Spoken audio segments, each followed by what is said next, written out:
হচ্ছে অভিষেক ব্যানার্জি গ্রেফতার নয় কেন? मोदी तुम ही जवाब दाओ। मोदी दीदी एक है, मोदी दीदी एक है, शारदा में एक है, सेटिंग में एक है, तृणमूल बीजेपी एक है, बांचते गेले लड़ते हबे, लड़ाई लड़ाई लड़ाई चाय, ईडी सीबीआई के राजनीतिक साथे व्यवहार কেন? মোদি তুমি জবাব দাও, মোদি তুমি জবাব দাও। ইলেকট্রাল বন্ডে কোটি কোটি টাকা নেওয়া হলো কেন? বিজেপি তুমি জবাব দাও।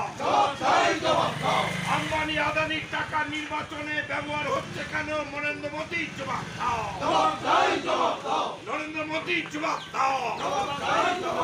বিজেপি তৃণমূলকে হারাতে আমাদের সংগ্রাম চলছে, চলবে। বিজেপি তৃণমূলকে হারাতে আমাদের সংগ্রাম চলছে।